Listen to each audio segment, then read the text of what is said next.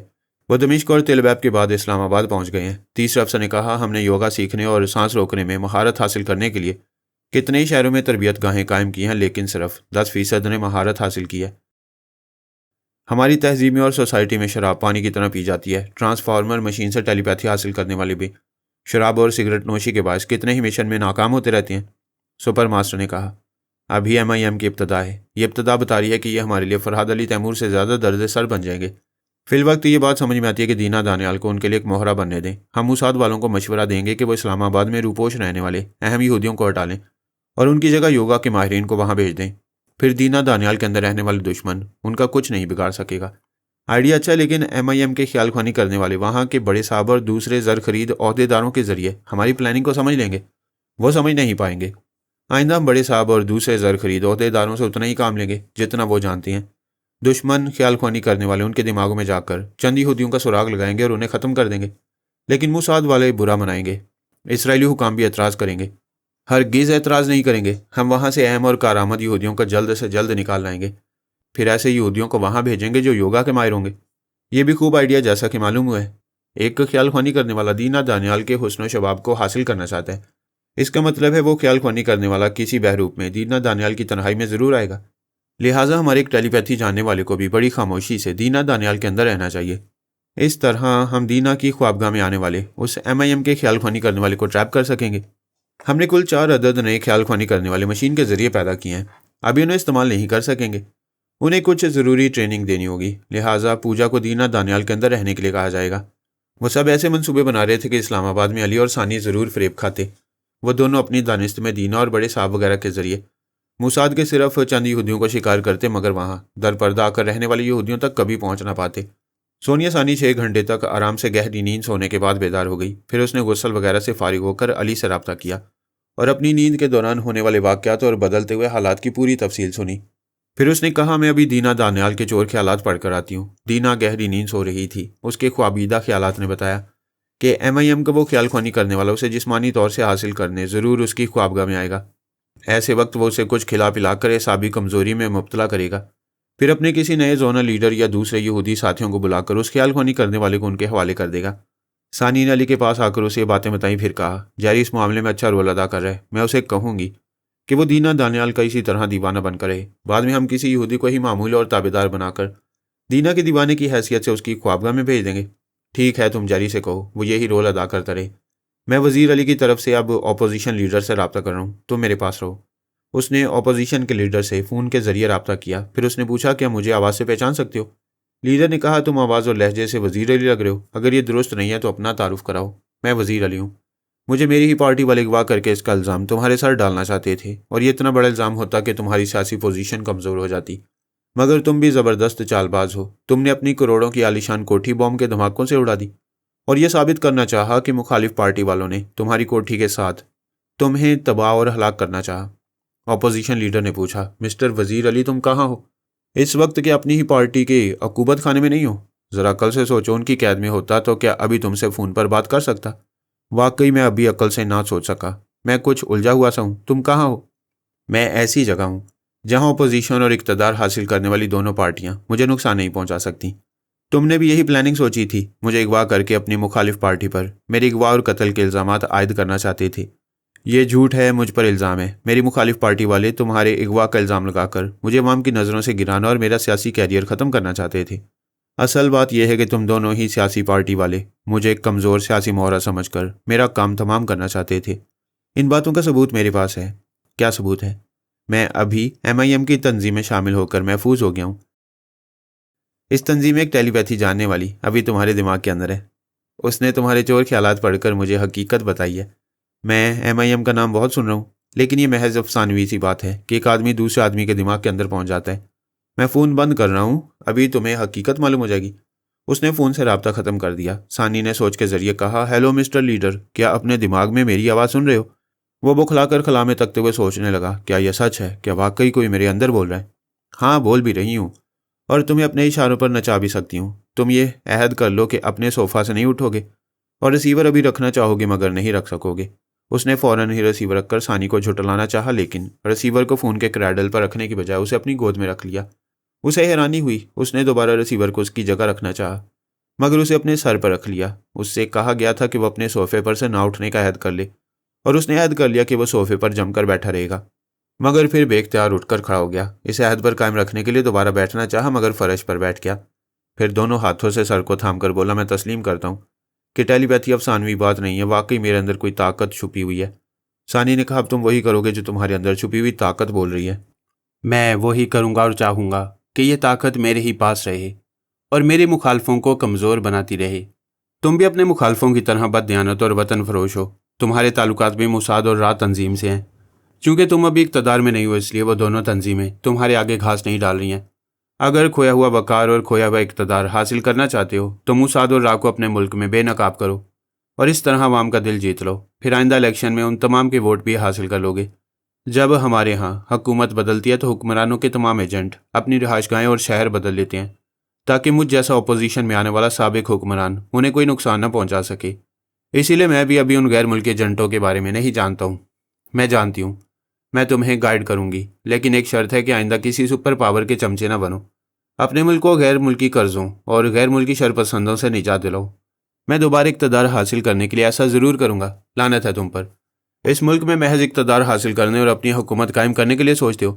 کیا صرف غیر ملکی ایجنٹوں کو بھگا دینے سے یہاں اسلامی حکومت قائم ہو جائے گی؟ اس کے لیے دل میں ایمان اور حب الوطنی لازمی ہے۔ میرے دل میں ایمان ہے، میں یہاں ایک مستحکم اسلامی حکومت قائم کروں گا۔ میں تمہارے چور خیالات پڑھ کر سمجھ رہی ہوں کہ تمہارے جیسے سابقہ حکمران کے دل میں کتنی بے ایمانی بھری ہوئی ہے۔ یہ اس ملک کی بدقسمتی ہے کہ یہاں حکومت کرنے والے سب کچھ ہوتے ہیں، صرف محب وطن نہیں۔ بہرحال میں چاہوں گی کہ تمہارے ذریعے غیر ملکی ایجنٹس کو بے نقاب کیا جائے۔ وہ خوش ہو کر بولا، میں اس طرح موجودہ حکمران پارٹی کو بدنام کر سکوں گا اور اپنی حکومت قائم کرنے کے راستے ہموار کر سکوں گا۔ تم دونوں سیاسی حریف ہمیشہ ایک دوسرے سے اسی طرح لڑتے رہو گے اور ایک دوسرے کو بدنام کر کے اپنی حکومت قائم کرنے کی راہیں ہموار کرو گے۔ میں تم جیسوں کا ساتھ دینے کی حماقت نہیں کروں گی۔ اب تمہارے خلاف یہ خبریں شائع کی جائیں گی کہ تم نے ہی وزیر علی کو اغوا کیا تھا، اور وزیر علی کی طرف سے یہ بیان شائع کیا جائے گا کہ وہ تمہاری قید سے فرار ہو کر ایک جگہ روپوش ہے۔ وہ اس ملک سے پھر ایک بار فرار ہو کر کسی دوسرے ملک میں پناہ لے کر تم دونوں کی سیاسی پارٹی کی چالوں کو وہاں پر ظاہر کرے گا۔ خدا کے لیے ایسا نہ کرنا۔ تمہاری جیسی ٹیلی پیتھی جانے والی میرے لیے میری جان سے زیادہ عزیز ہے۔ میں تمہاری ہر بات مانوں گا، تمہارے ہر اشارے پر چلوں گا، بس مجھے حکومت کرنے کا موقع حاصل کر لینے دو۔ ثانی اس کے اندر خاموش رہی اور اس کے خیالات سے سمجھتی رہی کہ کتے کی دم کبھی سیدھے نہیں ہوتی، اور وہ اپنی باتوں سے بھی ثابت کر رہا تھا کہ اسے حکومت کرنے کا شوق جنون کی حد تک ہے۔ اس نے ابھی تک ثانی سے اپنے ملک اور قوم کی فلاح و بہبود کے سلسلے میں کوئی بات نہیں کی تھی۔ اس نے پکارا، تم کہاں ہو؟ کیا جا چکی ہو؟ اگر موجود ہو تو بات کرو یا بتا دو پھر کب آؤ گی؟ ثانی اس کے دماغ سے چلی آئی۔ علی کے پاس آ کر بولی، یہ ملک بڑا بدنصیب ہے۔ یہاں کوئی نیک نیتی سے سیاست کرنے اور اپنے ملک کو بیرونی دباؤ سے نجات دلانے والا لیڈر پیدا نہیں ہو رہا۔ آخر ہم تم باہر سے آ کر کتنے عرصے اس ملک میں رہیں گے؟ یہاں کے 12 کروڑ عوام کو کس طرح صحیح تعلیم اور مثبت سیاسی شعور دے سکیں گے؟ علی نے کہا، پاکستان میں ایمان والے اور مثبت سیاسی شعور رکھنے والے ہیں۔ ہمیں ایسے افراد کو تلاش کرنا ہوگا۔ تم ٹیلی پیتھی کے ذریعے مختلف افراد کے دماغوں میں آتی جاتی رہتی ہو، ان کے خیالات بھی پڑھتی ہو سکتا ہے تمہیں چند دیانتدار سیاسی شعور رکھنے والے مل جائیں۔ ٹھیک ہے، ہم کچھ عرصہ یہاں رہ کر کوشش کریں گے۔ فی الحال میں اپنا میک اپ بدل رہی ہوں اور یہ بنگلہ چھوڑ کر جا رہی ہوں۔ اب یہ خبر عام کی جائے گی کہ وزیر علی کی شریک حیات سلمہ یعنی ثانی یعنی شیبہ کو بھی اغوا کر لیا گیا ہے۔ 2 گھنٹے بعد اس منصوبے پر عمل کیا گیا۔ ثانی نے وہ بنگلہ چھوڑ دیا۔ علی فون کے ذریعے پریس، ریڈیو اور ٹی وی والوں سے رابطہ کرنے لگا اور بتانے لگا کہ وہ وزیر علی ہے۔ اس ملک کی 2 پارٹیوں سے اغوا کر کے اور ہلاک کرنے کے بعد ایک دوسرے پر اس کی ہلاکت کا الزام عائد کرنا چاہتی تھی۔